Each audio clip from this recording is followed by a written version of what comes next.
ஒரு நாள் இதுவரைக்கும் நம்ம பார்த்த எல்லா நாட்களையும் வித்தியாசமான ஒரு நாள்னு நினைச்சு பாருங்க. அந்த நாள் நம்ம வாழ்க்கையிலேயே ஒரு முக்கியமான திருப்பம். அந்த நாள்ல நம்ம உலகம் அழிஞ்சு போகும். அந்த நாள் தான் கயாமத். இது ஒரு பெரிய அழிவு மட்டுமல்ல, ஒரு புதிய ஆரம்பமும் சூடு. இந்த வார்த்தையை கேட்டாலே ஒரு மாதிரி பயமும் ஆச்சரியமும் சந்தேகமும் கலந்த ஒரு உணர்வு வரும். ஏன்னா இது நம்ம வாழ்க்கையோட முடிவை குறிக்குது. நிறைய மதங்கள்ல கயாமத்னா உலகத்தோட முடிவும் தொடக்கமும். நம்ம செய்யற ஒவ்வொரு செயலுக்கும் பலன் உண்டுன்னு ஒரு நினைவூட்டல். நம்ம வாழ்க்கை எப்படி இருக்கணும்னு ஒரு சிந்தனை.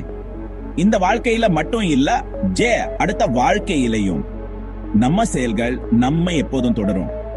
இந்த நம்பிக்கை தான் வரலாறு பூரா நிறைய பேரோட நம்பிக்கையையும் நடத்தைகளையும் மாத்தி இருக்கு. இது மனிதர்களின் வாழ்க்கை முறையையும் அவர்களின் எதிர்காலத்தையும் பாதித்திருக்கிறது. கயாமத்னா என்னன்னு தெரிஞ்சுக்கிறேன்னா வாழ்க்கை, சாவு, அதுக்கப்புறம் என்ன நடக்கும்னு நிறைய கேள்விகளுக்கு பதில் தேடுறது மாதிரி. இது நம்மை ஆழமாக சிந்திக்க வைக்கும்.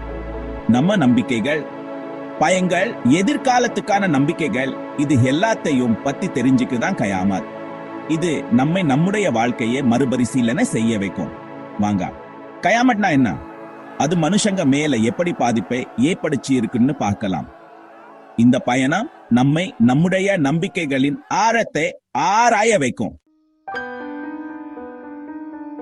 இஸ்லாம் மதத்துல கயாமத் ரொம்ப முக்கியமானது. கயாமத் என்ன, உலகத்தின் முடிவு மற்றும் மறுமை நாள். இது ஒரு நாள் எல்லா உயிர்களும் மறுபடியும் உயிர்ப்பிக்கப்படும் நாள். இஸ்லாம்ல இருக்க 6 முக்கியமான நம்பிக்கைல இதுவும் ஒண்ணு. இந்த நம்பிக்கை ஒவ்வொரு முஸ்லிமின் வாழ்க்கையையும் வழிநடத்தும் ஒரு முக்கியமான கொள்கை. இது ஒரு முஸ்லிம் உலகத்தை பார்க்கிற பார்வையே மாற்றும். கயாமத் நம்பிக்கை அவர்களின் செயல்களை நேர்மையும் நியாயத்தையும் கொண்டு வர உதவும். குர்ஆன்ல கயாமத் நாள் ரொம்ப முக்கியமான நாளா சொல்லப்பட்டிருக்கு. குர்ஆனில் பல இடங்களில் இந்த நாளின் முக்கியத்துவம் பற்றி விவரிக்கப்படுது.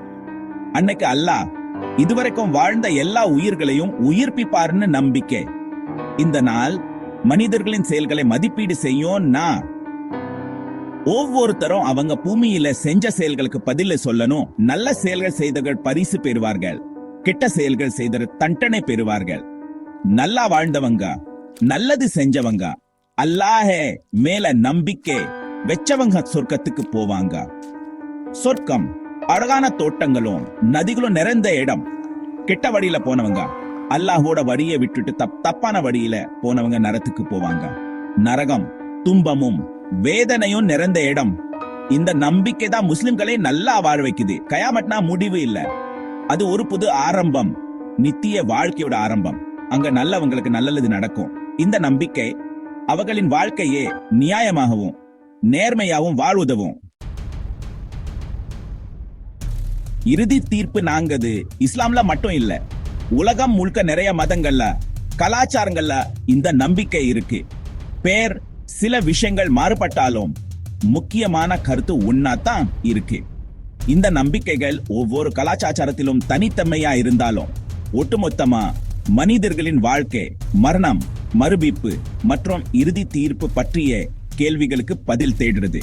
கிறிஸ்தவ மதத்துல ஜீசஸ் திரும்பி வந்து நல்லவங்க கெட்டவங்க வகை பிரிச்சு தீர்ப்பு சொல்ல நான் தான் தீர்ப்புனா. இந்த நாளில் மனிதர்கள் தங்கள் செயல்களின் அடிப்படையில பரிசு அல்லது தண்டனை பெறுவாங்க. இந்த தீர்ப்பு நாள் மனிதர்களின் நன்மைமை தீமை அடிப்படையில் அவர்களின் நிலையை தீர்மானிக்கிறது. இது ஒரு முக்கியமான அது மாதிரி. இந்த மதத்துல கலியுகம் முடிஞ்சு கல்கி அவதாரம் எடுக்க நேரமும் இறுதி தீர்ப்பு புது உலகம் உருவாகுறதுன்னு சொல்லுவாங்க. இந்த காலகட்டம் முடிந்த பிறகு மனிதர்கள் புதிய யுகத்தில நுழைவாங்க. கல்கி அவதாரம் இந்த மதத்தின் இறுதி தீர்ப்பின் முக்கியமான பகுதி. இது மனிதர்களின் வாழ்க்கையில புதிய தொடக்கத்தை குறிக்குது. இதெல்லாம் பார்க்கும்போது மனித இனம், உலகம் எப்படி முடியும்னு எல்லாருக்கும் ஒரு ஆர்வம் இருக்குன்னு தெரியுது. இந்த ஆர்வம் மனிதனின் வாழ்க்கை மற்றும் மரணம் பற்றிய கேள்விகளுக்கு பதில் தேடுவதிலே உதவுகிறது. உலகம் எப்படி முடியும்னு எல்லாருக்கும் ஒரு ஆர்வம் இருக்குன்னு தெரியுது. இந்த ஆர்வம் மனிதனின் வாழ்க்கை மற்றும் மரணம் பற்றிய கேள்விகளுக்கு பதில் தேடுவதில் உதவுது. நம்ம எல்லாரும் ஒரு நாள் சாகத்தான் போறோம். இந்த உண்மை நம்ம வாழ்க்கையை நல்லா வாழணும்னு நினைவூட்டுது. அது வரைக்கும் நல்லா வாழணும்னு நினைசூட்டுதான் இந்த நம்பிக்கை. இந்த நம்பிக்கை மனிதர்களை நல்ல செயல்களை செய்ய ஊக்குவிக்கிறது மற்றும் அவர்களின் வாழ்க்கையே அர்த்தம் உள்ளதாகிறது. கயாமத்னா கதை சினிமா எல்லாத்திலையும் ஒரு முக்கியமான விஷயமா இருந்துட்டு வருது. பழங்கால கதைகள்ல இருந்து இன்னைக்கு வரைக்கும் உலகம் அழிஞ்சு போறதுன்னா எல்லாருக்கும் ஒரு மாதிரி பயமும் ஆர்வமும் இருக்கு. ஸ்டீவன் கிங் எழுதின the stand, Terry Pratchett, Neil Gaiman எழுதின குட் ஓமென்ஸ் மாதிரி புத்தகங்கள்ல உலகம் அழிஞ்சா என்ன ஆகும்னு சொல்லி இருக்காங்க. டீப் இம்பாக்ட் 2008 மாதிரி படங்கள்ல உலகம் அழியும் போது என்னென்ன நடக்கும்னு காட்டி இருக்காங்க. இதெல்லாம் கற்பனைனாலும் நம்ம எதிர்காலத்தை பத்தின பயத்தையும் நம்பிக்கையும் தான் காட்டுது. கயாமத்ல நம்பிக்கை வச்சிருக்கிறவங்க வாழ்க்கையை வேற மாதிரி தான் பார்ப்பாங்க. நிறைய பேருக்கு இது ஒரு நல்ல வழிகாட்டி மாதிரி. நம்ம செய்யற ஒவ்வொரு செயலுக்கும் ஒரு நாள் கணக்கு கொடுக்கணும்னு நினைச்சா நல்லதுதான் செய்வாங்க. தீர்ப்பு நல்ல பலன் கிடைக்கணும்னு நினைச்சு நிறைய பேர் தானம் பண்ணுவாங்க. மத்தவங்களுக்கு உதவி பண்ணுவாங்க. மன்னிப்பு கேட்கறதும் கொடுக்கறதும் அதிகமாகும். நம்பிக்கையும் மன்னிப்பும் தேடுறது கயாமத்தோட நல்ல பாதிப்புகள். கயாமத் பத்தி யோசிச்சா பயமா இருந்தாலும் அதுல ஒரு நம்பிக்கை இருக்கு. அல்லாஹ் கருணையும் மன்னிப்பும் உள்ளவன்னு நம்புறது நிறைய பேருக்கு ஆறுதலா இருக்கு. தவறுகள்ல இருந்து திருந்தனும், நம்மளை பத்தி யோசிக்கணும், ஆன்மீகத்துல வளரணும் உணர வைக்குது. எவ்வளவு பெரிய தவறு செஞ்சாலும் மனசார மன்னிப்பு கேட்டா அல்லாஹ் மன்னிச்சிடுவாருன்னு நம்புறது ஒரு பெரிய நம்பிக்கையை கொடுக்குது. இது நல்ல எண்ணங்களை வளர்க்கும். நவீன உலகத்துக்கு ஒரு நினைவூட்ட இன்றைய உலகத்துல கயாமத்னா பழைய காலத்து விஷயம் மாதிரி தோணலாம். ஆனா அதுல இருக்கிற கருத்து இன்னைக்கும் முக்கியமானதான்.